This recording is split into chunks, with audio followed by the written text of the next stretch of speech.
Hi guys, welcome to this video. This video is going to be very important if you want to learn programming, you are excited and passionate about computer programming, or you might have just graduated from university and you want to build your career.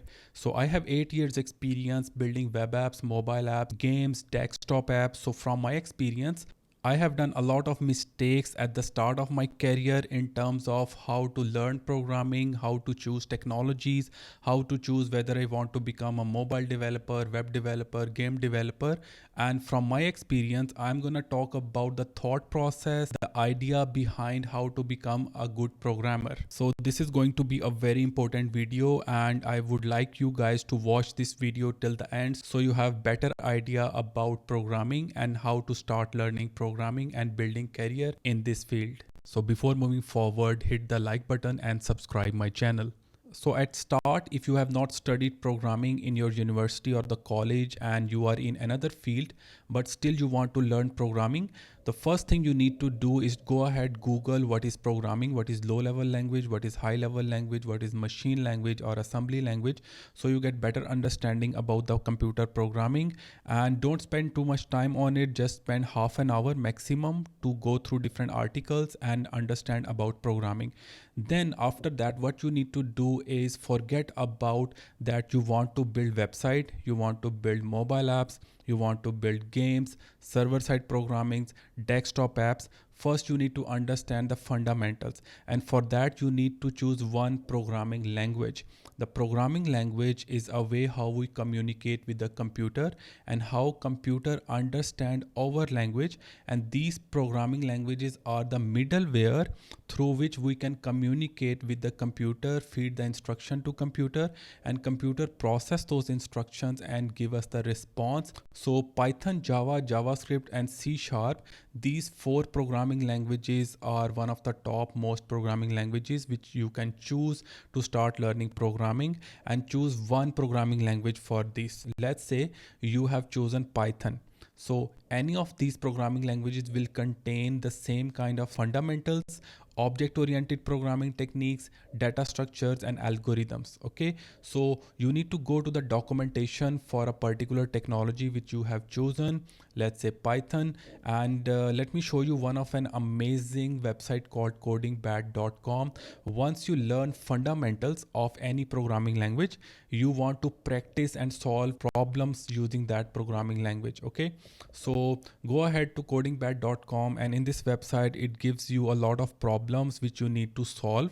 So sign up to this website and solve all of these problems in order to have a grip on problem solving. Okay, once you are done with that, go ahead and start learning OOP. OOP means object oriented programming, and object oriented programming exists in all these programming languages which I have mentioned above.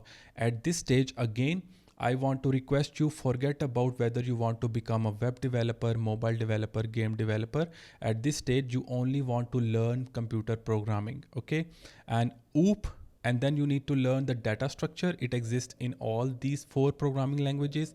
Then you need to go ahead and learn a little bit about algorithms. Algorithms is a way how we write our code in order to solve a particular problem. So let's say you have spent few months learning these programming languages and one of these programming languages and got an understanding about the fundamentals, syntax, and you have solved few problems, object oriented programming and data structure.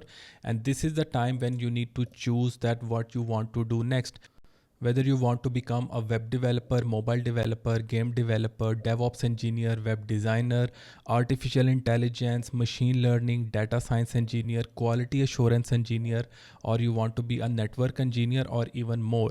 And this is the problem and mistake that I did at the start of my career, that I learned little bit about every stuff. And because of this, I was not becoming an expert in single thing. I was not able to create and build a large enterprise level application in web, mobile, game, or even AI, ML or data science field. Okay, because I wanted to learn everything at the start. So what you need to do is focus on one thing, one department. So once you choose that you want to become a web developer or mobile developer, then we need to go ahead and think about the technologies we can use to build the web, mobile or game. in your career you can become web developer, mobile developer, web designer, DevOps engineer at the same time, but not at the start of your career. Once you choose one department and build few projects in that department, let's say for 2 to 3 years, then you can move ahead and try other departments like a mobile development, game development, web designing, DevOps engineer, or AI ML. But at the start of career you should focus on one thing. So let's say you want to become a web developer, which I also did. And after learning little bit about everything, I decided to become a web developer and focus only on this department. So after this, there are more sub departments of web development, which I'm just gonna show you. So web development includes mainly the front end development, back end development, designing, DevOps engineering, QA and automation of the web, AI and ML. And after this, I would like you to focus on one sub department of the web development. There are a lot of jobs in the market for only front end engineer, for only back end engineer, for only the designer, for only DevOps engineer, for QA and AI and ML. These are separate technologies, separate programming languages with which we can do the web development.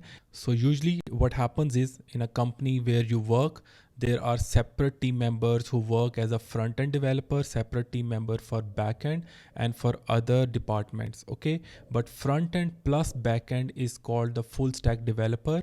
As you gain experience in development and programming, you can become a full stack developer as well, along with the DevOps capabilities and AI ML capabilities and all these things. So let's say you have chosen to become only a front end developer at the start of your career. Again, there are a lot of technologies to become a front end web developer.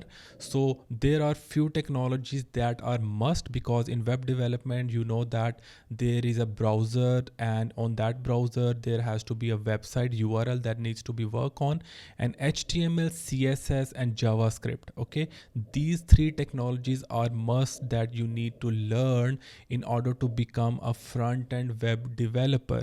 So once you have a good understanding about the HTML, CSS and JavaScript, meanwhile you should start building small assignments, small tasks and build small projects using these three technologies, like a calculator app, small games, quiz apps or any such applications. So once you have a good understanding, we can move on learning the libraries and frameworks and other testing and debugging libraries. So let's talk about what are the libraries and frameworks included as a front-end web developer after you have an understanding about HTML, CSS and JavaScript. And these are the main technologies which are quite famous and in the market that you can learn. You can learn Angular, which is built by Google. You can learn React, Vue, Svelte and Next.js.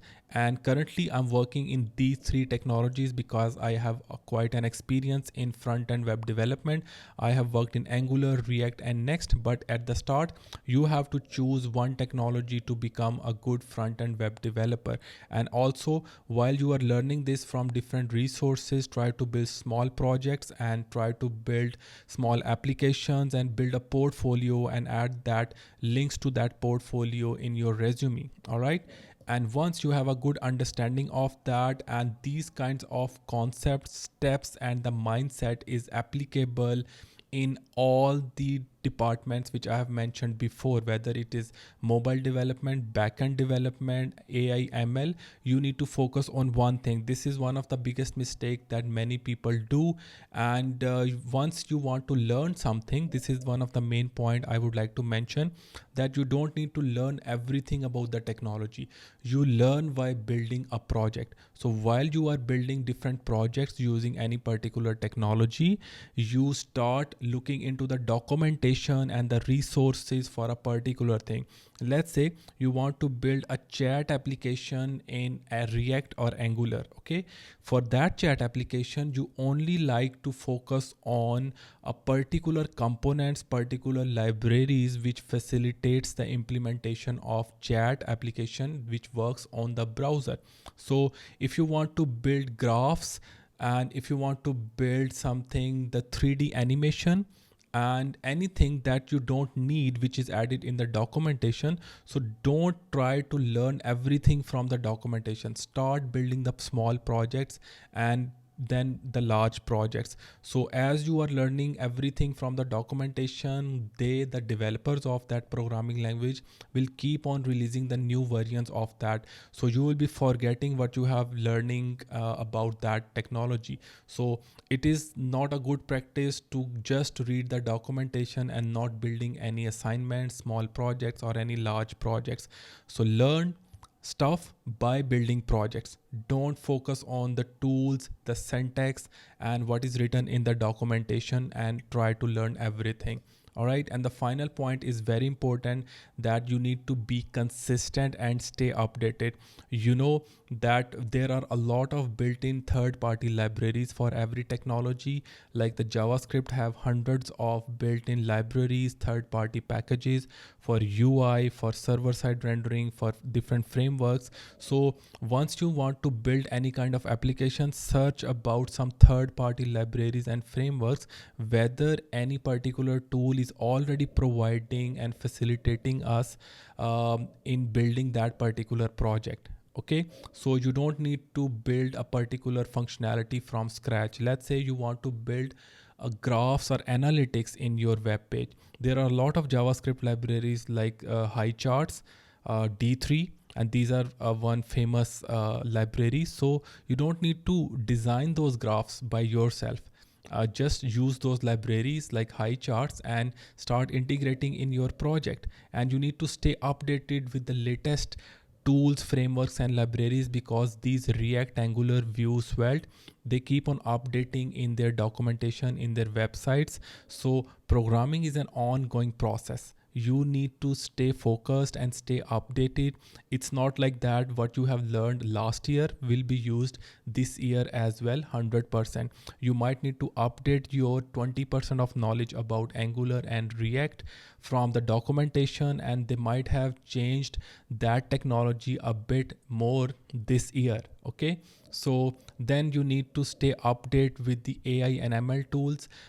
These days, you know that this is the era of AI and ML, because of the chat GPT, and a lot of AI and ML tools are being built. There are a lot of built-in AI ML tools for image editing, video editing, for generating the content, for editing the videos. So you need to use the artificial intelligence and ML tools to use programming and generate code, and it will speed up your coding while you are building. Okay, I have created a video on VS Code extensions, and in that extensions I have talked about one awesome extension of AI, and it helps us writing the code when I forget something, that what I need to write, or don't remember the syntax. That extension helps me write the code, which is actually an AI extension. So AI is very important. From now on, you cannot live without AI while you are writing programming. All right, so I have talked about the steps and the guidelines and the mindset that the beginner programmer should have. And the main point that I focused on, that don't learn everything at the start. Stay focused on one thing, whether it's the front end development, web development, mobile development, and start building your career in one thing and become an expert in that. Once you become an expert in that and build quite 3-4 projects, then you can move on the other departments as well, whether it's the game, ML, data science, mobile development, web development, and you can learn the different technologies as well. So it's better to learn one thing and become an expert in it than learning multiple things and knowing a little bit about everything. So I hope that you have liked this video and got the idea if you want to become a programmer in your career. So don't forget to subscribe my channel, hit the like button. See you guys in the next video.